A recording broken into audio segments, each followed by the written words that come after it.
What if I told you that the seemingly innocent video game that is Pokémon, the pixelated Gen 1 games that you've played as a kid, held a secret so dark, so terrifying, it drove children to kill themselves? This isn't just some spooky campfire story. This is about something that burrowed its way into the minds of young players, twisting their thoughts and leading to truly horrific outcomes. That's something so pure, so nostalgic, could hide such a sinister story.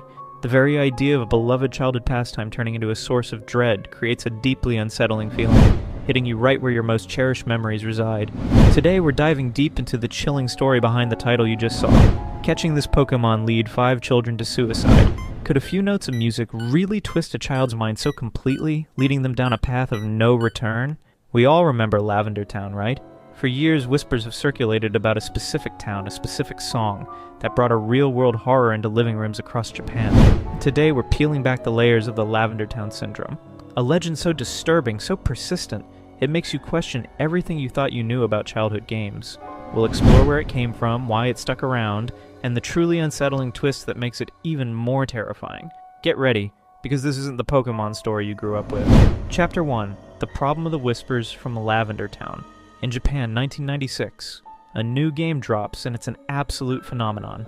Pokémon Red and Green. Kids everywhere are glued to their Game Boys, catching adorable pocket monsters, battling their way to the top.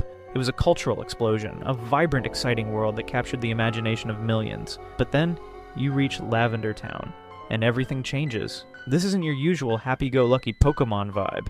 This place is different. It's where Pokémon go to die. A grim, spooky graveyard filled with mourning trainers and unsettling ghosts. And the music? That's where everything goes to shambles. It's not just creepy, it's unsettling. The background music of Lavendar Town is famous for its eerie atmosphere. It's filled with sharp, atonal notes, a high-pitched whine that just gets under your skin. Even as an adult, listening to it on a loop can give you a vague sense of dread. It's the kind of sound that makes the hairs on your arms stand up, giving you goosebumps all throughout your body, and a subtle creeping unease that you can't quite shake.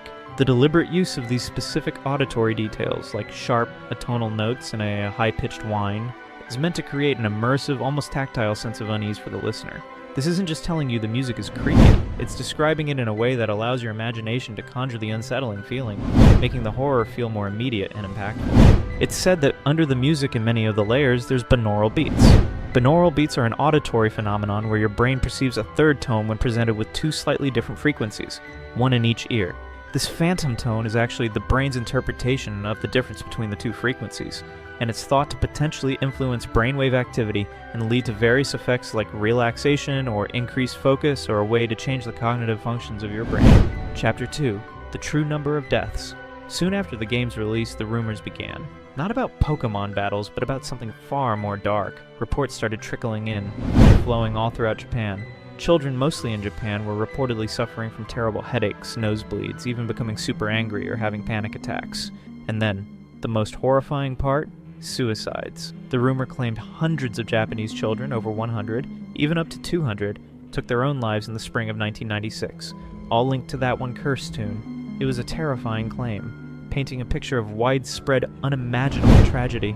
I remember playing Red and Blue, and yeah, Lavendar Town always felt really off. Honestly speaking, the pixelated graphics of Gen 1 always kinda scared me a little, so I never got to finish the entire game. I didn't know about any syndrome back then, but that music, it made me want to get out of there fast. I would always go to the Pokémon Center when I had to switch my Pokémons around. I didn't want to hear that scary tune. Imagine being a kid, headphones on, totally immersed, and this sound starts messing with your head. You wouldn't even know why you felt so wrong, just that you had to make it stop. And for some, the tale says they couldn't. The initial grand claims of hundreds or 200 child suicides were designed to shock and create a massive impact. However, such large, round numbers, while horrifying, can sometimes feel too exaggerated, almost unbelievable, making the legend seem like a fantasy rather than genuinely plausible. This initial overstatement, though effective for immediate shock, actually sets up a fascinating dynamic for how urban legends evolve to become more subtly terrifying later on. But as with all good ghost stories, if you look closely enough, the seams start to show. The more people dug, the more questions popped up. No official reports, no widespread media panic at the time, nothing that truly backed up these horrific claims of hundreds of deaths. Turns out the Lavendar Town syndrome was, in fact, a carefully crafted urban legend, a creepypasta born online in the 2010s, not a real event from the 90s. the hundreds of children or 200 suicides. That was part of the story.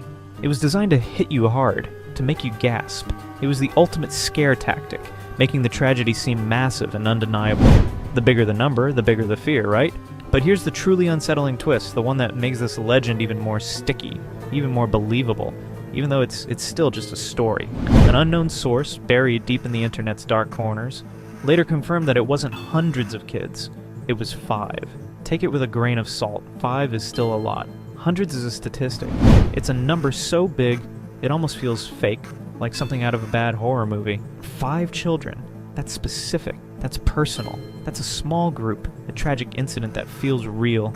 It makes the legend feel less like a wild tale and more like a hushed, terrible secret that could have happened, even if it didn't. This subtle shift from a grand, unbelievable number to a precise, smaller figure represents a sophisticated evolution in the legend's ability to terrify. It taps into a human psychological tendency.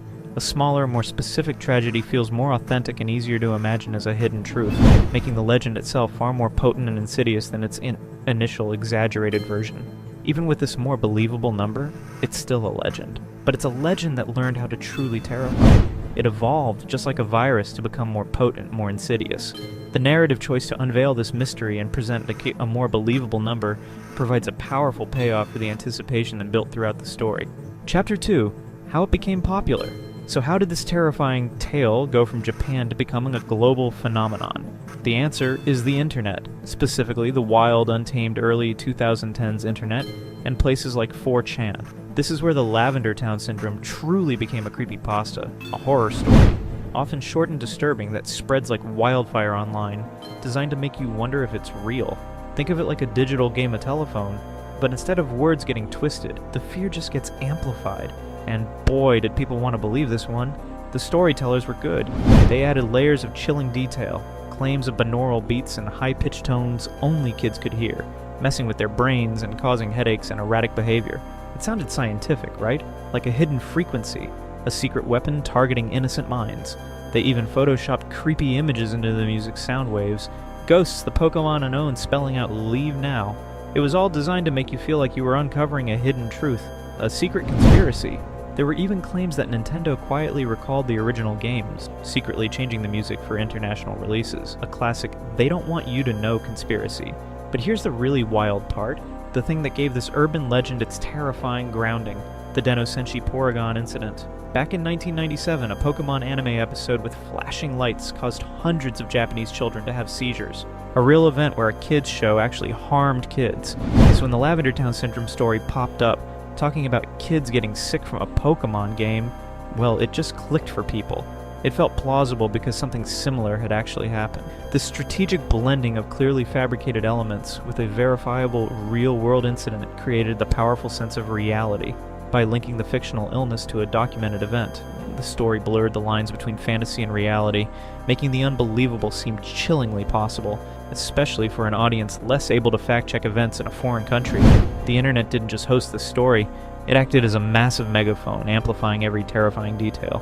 The anonymity of platforms like 4chan allowed countless individuals to add their own gruesome embellishments, creating a constantly evolving narrative that fed on itself. This rapid, unverified sharing thrives on ambiguity and mystery, leaving just enough unsaid for your own imagination to fill in the most horrifying gaps. The story became a living, breathing entity of fear, constantly adapting and growing more potent as it spread from screen to screen.